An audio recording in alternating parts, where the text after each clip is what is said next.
Hi, friends, and welcome back to Heal to Heal. I'm so glad you're with me today. I'm super excited about our guest, Jill Camacho, the thoughtful and authentic voice behind the Mhm. wonderful podcast, Halfway to Sunday. Her story is really powerful, and I think in a lot of ways exemplifies what we are trying to do with Heal to Heal, because we all have a mission to bring the things that God has done in our own lives to other people. Jill has built an incredible community of listeners around real heart-to-heart conversations about faith, about joy, about spiritual depth, not just on Sundays, but in the everyday in between moments of life. Her Yeah. wisdom, vulnerability, and grounding in scripture invite people to think deeply, walk closely with God, and live out their faith in honest, transformational ways. I was personally so struck by her genuine spirit and her heart for Jesus. And Mm. so I'm so glad she's here. Jill, welcome to the show. My gosh, I am so honored. Thank you for having me. Well, it's wonderful. And you've told me some things about your background that I thought were so interesting. Your story has so much richness and vulnerability. I mean, you were not somebody that grew up in a really strong faith family. Can you tell us a little bit about your faith journey, about how it began, and how Yeah, where you are? absolutely. So I guess I did grow up in a faith-filled family, but just not one that I believe in anymore. It is a very different faith walk for me Yeah. now. And so I think that that is an important distinction because I've been Yeah. following the Lord for the past decade and it has completely changed my life. So I love that you're starting there because that's a huge part of who I am. But it's really kind of cool. My kids were actually the catalyst to bringing us to faith. And so I had a, a history, if you will. I was a teenage pregnancy to statistics, and it's not everything and all a part of my story, but it definitely is the beginning of why I really didn't want to believe in God anymore. There was a time in my life where I that just felt really risky and dangerous, and I felt like he couldn't love someone like me because I had made this mistake, Yeah. this failing, if you will, because I grew up in such a high demand, legalistic kind of belief system. And so what happened is that I tried to run. I did. I wanted to run away from God because again, I thought he couldn't love me. And I thought that I was bad. I wasn't good enough to have a relationship. And so that transpired into years and years of running from God. And even though I tried to stop believing in him, nature kept me tethered to him. It was his creation. I couldn't stop believing in him, even though I wanted to. But my daughter, when she was 18, she went off to college and she found a really neat community, a faith-filled community, and she just brought it home. For lack of a better term, she brought it home, and one of her vacations, she came home and said, "Hey, I'm going to go to church with her best friend, and my younger daughter wanted to go too." And the good parents that we are, we said, "No, thanks. We're going to stay home and watch football." So we did. But what was so interesting is that my youngest came home and she said, "Hey, that was really cool. We're going back." Wow. And so we did, and we've never looked back. Kathleen, we have been following the Lord ever since, and it's been such a journey because I started out with a lot of religious baggage, if you will, but then just the Lord has just moved in such beautiful ways in our life that now we just live our life wanting to tell people about Him and how good He is and how much He loves us. That is truly amazing. You know, when you come from a different kind of background, I came from a background that was sort of rooted and grounded. And, I was very lucky. My parents were not hypocritical at all. But it's just so much more powerful to hear a story like yours because God was always trying to reach you. And the fact that He did it through your Mm, children has to be just something that just inspires you. So, my other yeah. question is like, you were there, and then all of a sudden, your podcast is so powerful. I love it so much. What Thank I you. love about it is so authentic. It is so down to earth. And I think maybe your own background and what you went through is one of the reasons it's like that. Can you take us to the place where you had the aha moment where you're like, this is a podcast? You started with a friend of yours, right? How did that go? I did. So I think the Lord knew that I needed a partner in crime to actually get me started. And so we started just the two of us, my friend Dre and I. The Lord was just really leading in that way. I honestly never set out to be forward facing. I'm a very behind the scenes, what I thought was a very behind the scenes kind of a person. And so he really did give me a sweet friend to start this journey. And let's see, for almost a year, her and I would just have these really faith-filled conversations, just kind of breaking down our own faith journeys and different topics and whatnot. And then she actually stepped away to do where God was calling her to this next chapter in her life. And I started to think about what was coming next for Halfway to Sunday. And what's funny is I said, I'm not doing guests. Lord, I don't know. I don't want to interview people. I don't want that pressure. I don't want to do any of that. And it was so funny that the Lord was like, tell me more. Tell me more about what you're not going to do. And so it just sort of happened organically that I was like, well, I need to keep going. I know that, yes, I've said yes to this, and I know that the steps forward are to continue this. I know that the Lord is asking me to continue this. And so I just started having different people on. I had a friend of mine fill in for a little bit, and then she went back to college, and I was like, okay, I can't just rely on this of what I've always done. And so I just started asking people and joining different things so that I could find people that really did want to tell the story of God in their life. And so it is really transformed. The Lord has grown me in so many different ways. But what's cool, and I hope it's okay that I tell this part of the story, but it's just what's so cool is that it took several months for me to go, okay, this is where God has me, and this is the next season of my life. Months and months of interviewing amazing people and feeling so blessed and lucky that I got to do that and have these conversations.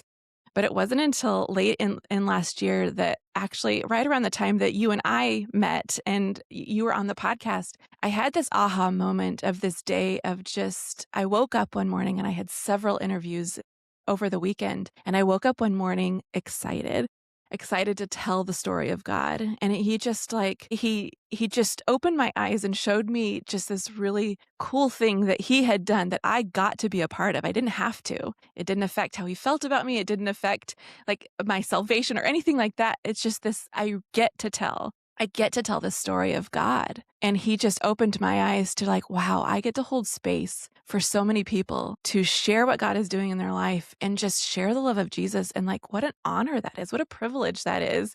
And it completely changed how I viewed this trajectory and journey that he has me on. Well, thank you for sharing that. And that's one of the things I really love about your show and your heart is because you are very authentic. You are very transparent. But I think what you Mm, just described exemplifies something we all need to learn is that you have to step out in faith. You don't get everything yeah. written out for you ahead of time.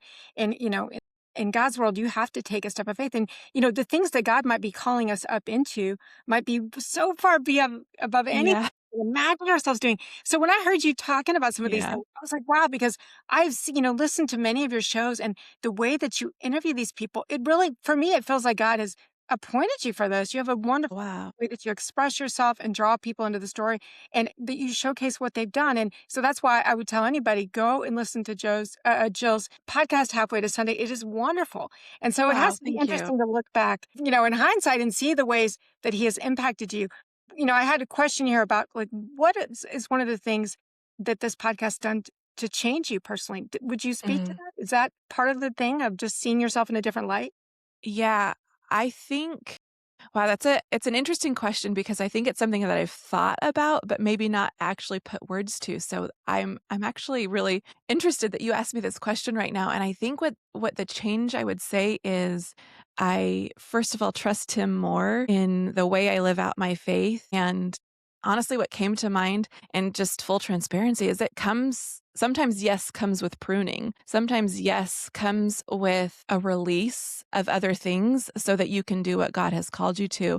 And pruning can be and often is painful. It is not always warm and fuzzy, but it's always good because he is good and when it's him doing the pruning, it's for our good. And so I would tell you that I had to learn to trust him in the pruning. And I'd also say, like I said, I never set out to have a podcast. I never set out to interview anybody. In fact, as I mentioned, no, I'm not doing that, God. And God always gets a chuckle when I tell him what I'm Yes. not going to do because I've given him permission to speak into my life. I've given him permission to say, okay, Lord, I want to be in your will. So what is that and what does that look like? So I think just really that growth of trusting him and then saying yes. I love that. Something else I love about your show that I've thought about several times since then, and it sounds like you touched on that as part of your journey, is like knowing that God's creation is beautiful. It's meant to lead us to God. And that's one of the things I've heard you talk about that really draws you to Him. But you ask all your listeners to share about something that's bringing them joy. And I love that for so many reasons. One Mm. is because we're so naturally focused on the negative things, but what if we started really looking for those tender Yeah. bright things? Maybe we would see them. So, why is celebrating joy important in a faith conversation? Why would what would you say to that? Yeah. I would say very early on in my faith journey, forgive the cheesy, but yeah, faith journey, I really became focused on joy because I don't know that I would have had the words of like fruit of the spirit or anything like that. It was just that I became so obsessed, if you will, with joy. I wanted to learn more about it. I wanted to point people to it because, like you said, there's so much negativity, there's so much darkness in the world. And this is not faith centered at all, but so it's probably going to make you laugh. But it started with a Marvel movie. It started with Okay. Baby Groot dancing, and my daughter had a really tough day. And we happened to put it on because I know it made her giggle. And so the song that goes with it is Mr. Sunshine. And it was just, it brought us joy. We started laughing. It didn't solve the problem, but it helped us maybe recenter. It helped Yeah. us to kind of come back to ourselves and not focus quite so much on the problem. And so then it just started me thinking of like all the songs and movies and TV shows that bring me joy, that make me laugh or make me feel something. And so I made a playlist. And I know that's so funny when we're talking about faith and all these things, but I really do feel like God can use things Absolutely. all over this world, all over our lives that can bring us to him. And ultimately it did because that just started this movement. I have this Instagram account and newsletter called Ridiculous Joy that I've kind of tapered back from now that I'm doing more with Halfway to Sunday. But it's that idea of we can find joy even in the dark places, even in the ridiculous, even when it feels ridiculous or you're embarrassed by it, we can find joy because the joy giver is in everything. And so it's still a part of who I am. And I think that starting each episode is, I don't know, maybe it's just my way of just reminding all of us that joy can be found. I love that so much. And I've been trying my best to study neuroscience. I don't pretend that I know that much about it, but I'm learning about it. And the way that God designed our minds, it's so fascinating, right? Yeah. Because the more I do that, if I actually make an intentional choice to focus on joy, Yeah. then it will become more naturally for me to do that. Hello. Yes. If I actually start choosing this, then instead of it being such a struggle, because we get so stuck in that part of our mind that's constantly going to problems and worries and blah, blah, blah. But music, to your point, music is a spiritual thing. It Yeah. gets us into our right brain. We're not looking at things from the same sort of over analyzing everything to death. And that is something that, we can over spiritualize things. Yes, it's good. Yes. Comedy is good. Music is good. Things that bring us joy. Wow. That is so good. And no wonder Yeah. a podcast is so uplifting that way. But for our listeners that may be not familiar with your podcast, explain what Halfway Sunday means to you so they know what that title means. Yeah. So the image comes from, funny enough, a Joan Didion book called Slouching Towards Bethlehem. And I have always been intrigued by that title of the book, of just like that, maybe just weariness. Like you're weary, but you're moving towards something. And when we were, so Halfway to Sunday started as just a test to see if we even wanted to do this. And it was Lent and it was ashes and it was centered around Lent only. And so when we were looking for a name and a way to continue, that title popped into my head. And I believe God used it, honestly. And I thought about what that looked like. And honestly, we don't have to wait to Sunday to have a relationship and experience the Lord. But Right. that imagery of just sort of like that weariness that this world can sometimes bring, and just you're moving towards him. And so that's what we wanted. I am so passionate about people knowing they are loved by God. And so I'm like, what if we bring the love of God and just knowing him and pointing to him throughout the week, but halfway through the week. So our podcast does come out on Wednesday, but yeah, just pointing people to him. I love that so much. And this is kind of off scripted, just a question I just now thought of. Yeah. I listened to some of those episodes that you had about Lent. And, for people that don't practice that, Mm, I think there's something that they're missing. Something we can learn through that time. It's not something yeah. that I have always, in my tradition, practiced. What would be something you would tell somebody that is powerful about doing something like that? And maybe just what it is and what it Yeah. does to help. That's such a good question because I think that so often it gets really easy as believers to only focus on happy or good things. Mhm. And I think that we miss an opportunity as believers to lean into lament, lean into grief when we are experiencing it, to not push it away. And I think that Lent really brings us to the hurt that we experience in this world, but also, if we say the honest thing, the crucifixion, the sacrifice of Jesus is not pretty.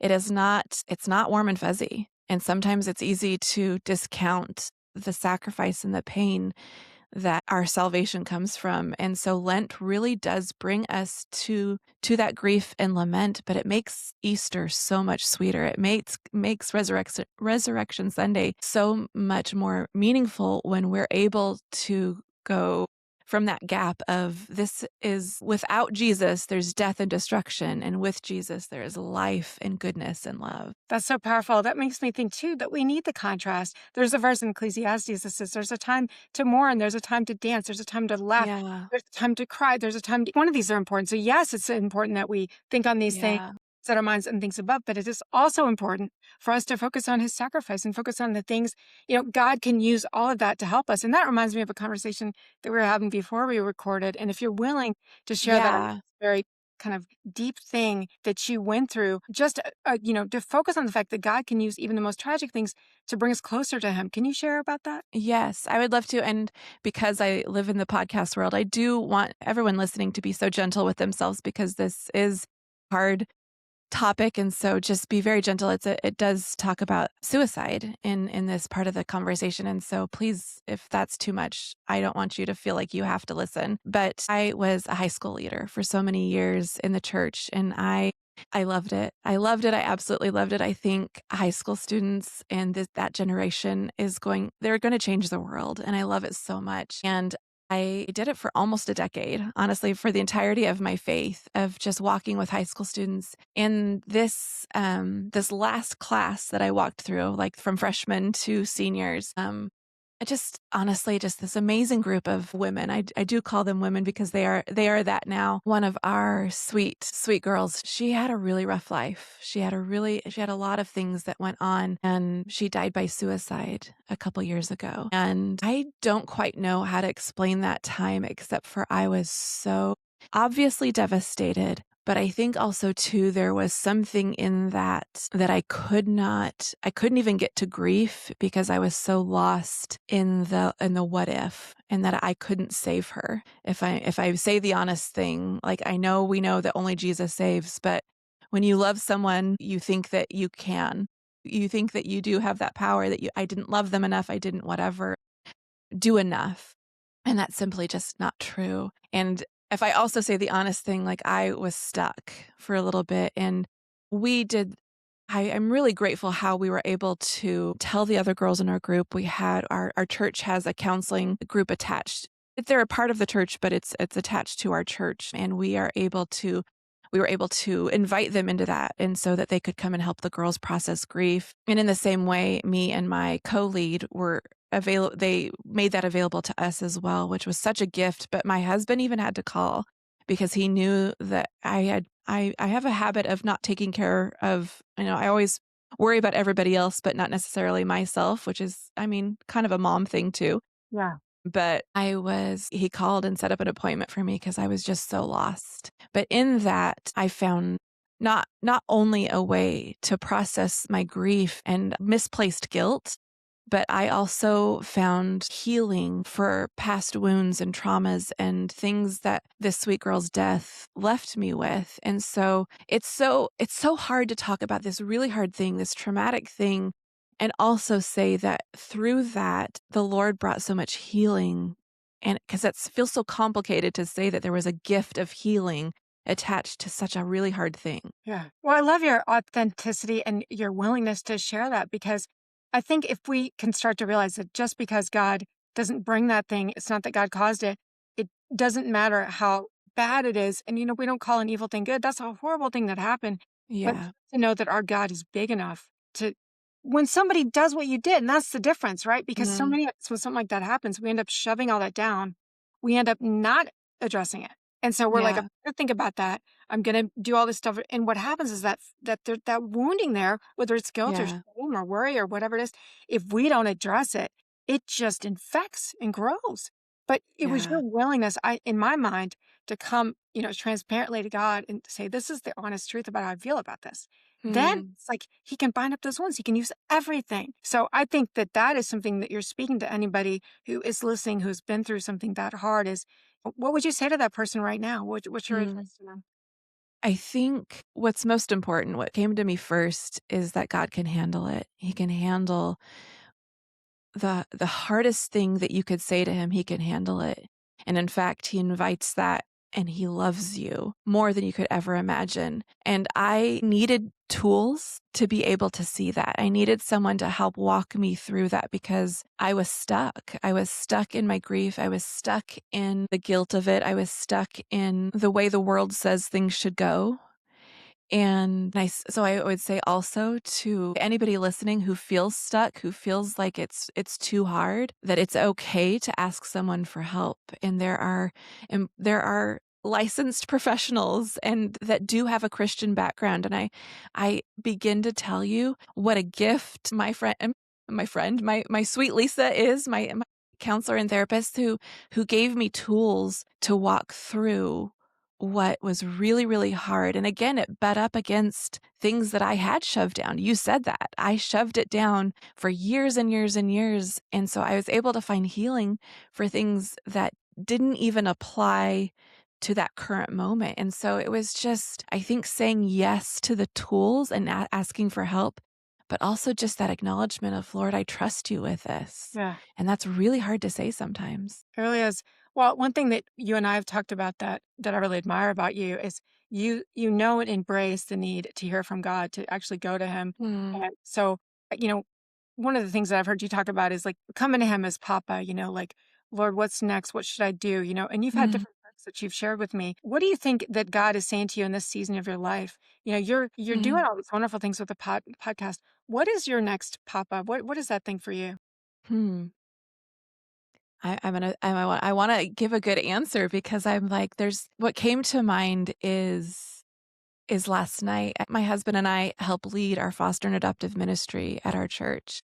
And last night I taught at our support group last night. And I'm going to go back and say the honest thing that this has been a hard fought thing to talk in front of people, to have a podcast, all of these things that was so hard. Again, I never expected to do any of this.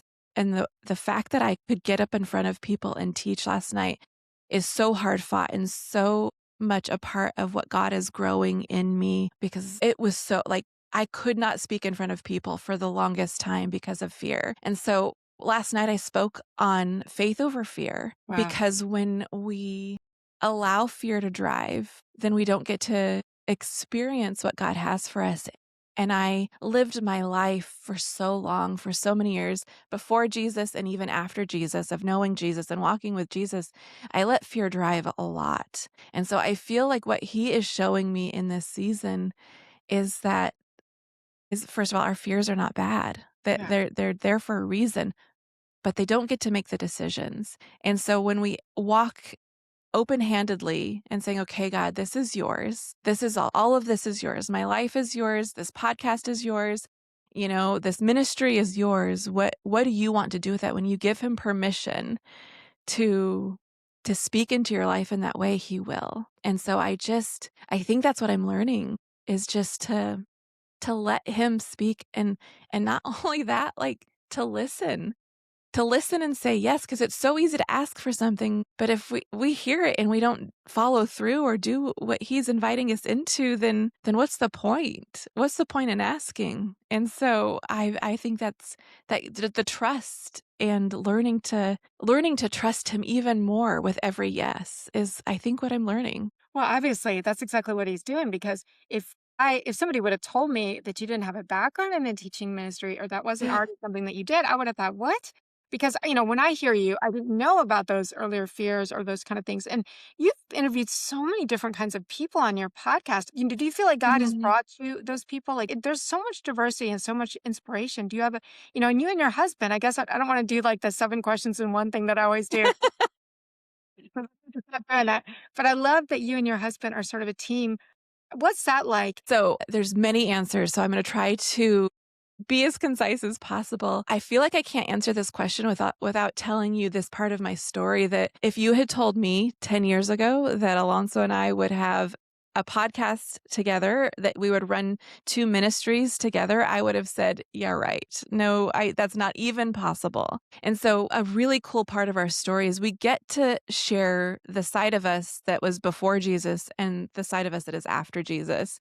So we get to tell the story of marriage before and after. We get to tell the story of walking together before Jesus and after Jesus. And so I feel like I can't even answer that question without saying that part, that marriage and ministry is a million times better with Jesus. Like I can't even, like kingdom work, I can't even imagine, like it's all Jesus. It's all him. It's inviting. It's that yes that we get to say, not a have to, it's a get to. And so I would say like there's God. It's God bringing people, but I think that just being open to even different opinions, being open to different walks of faith, being open to sharing what God is doing, even if the faith story doesn't look like mine. I think that I think it's really easy to get caught in a box of Christianity. Oh, yes. And I think that it's so much better when we actually follow Jesus to where he's leading us. Yeah. And that doesn't come without, like I said, pruning or some tough stuff that happens. I want to be honest and clear about that. Saying yes to God doesn't mean that hard things don't happen or people may not like it, but saying yes to God is always better. I honestly, that's another lesson I'm learning in this season, of just that reminder that I have an audience of one. Yeah. And I don't always remember that, but that's what I'm trying to remember.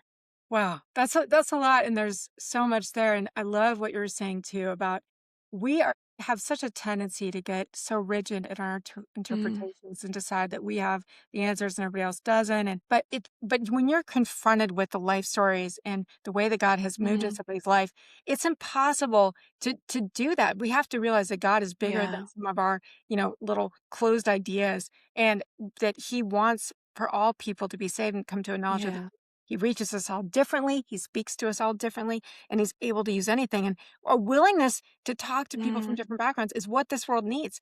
But we've got such a problem right now. Everything's so polarized. You can't just have a conversation. yeah, I don't ever want to be there. I know you don't either. I don't ever want to get to the place that I can't just have an open dialogue with somebody in love and in transparency and just listen. Why do you believe that way? Why do you think that way? yeah, Maybe there's something there that I didn't see. How have we gotten to the place that we can't do that?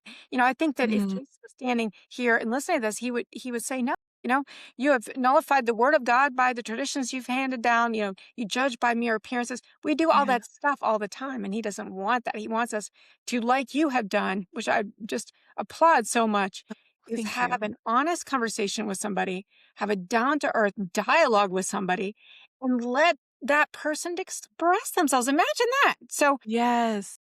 just love Well, that. And I love that you're able to work with your husband the way you are. It's so powerful.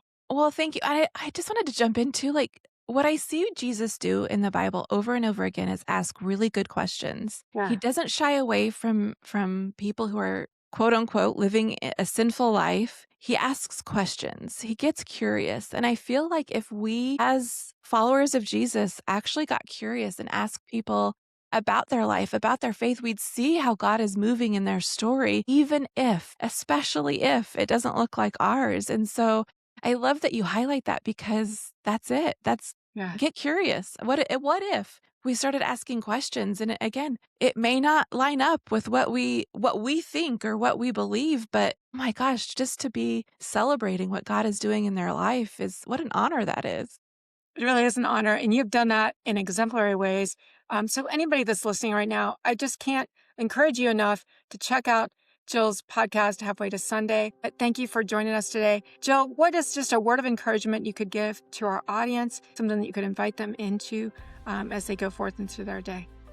I think the first thing that comes to mind, and perhaps this is because this is so important to me, is God loves you more than you could imagine. Like that love is so deep, so wide, so vast, we can't even comprehend it. And what's so cool about the love of God, well, there's so many things that are cool about the love of God, but which blows my mind every single day, and I hope I never lose that awe, is that He comes to us every single time. The Bible, from Old to New Testament, God comes to us. He could be a far off God. He could stay back and say, like, just do what I said. But he doesn't. He always comes close. And so I think that what I hope somebody hears today, we're the ones that move away from God. We're the ones that put up obstacles between us and God. And so what I hope someone hears is that he loves you more than you could ever know. And just to let him love you. Whatever that looks like, however he's meeting you, however he is approaching you in this season, just let him love you. It is just so good. Life is so good with him. That's so beautiful. Listeners, here is a woman whose life has been dramatically changed by the living God. Not because, it was easy, not because it was all laid out for her, but because she had one yes that led to another yes, and it is inspiring. So Jill, thank you for your graciousness. Thank you for what you're doing and the work that you're doing. And I look forward to having you back on the show. Absolutely. For everybody else, just remember that Heal to Heal is where you come to receive healing and then carry that healing to the world. Heal to Heal. God bless you.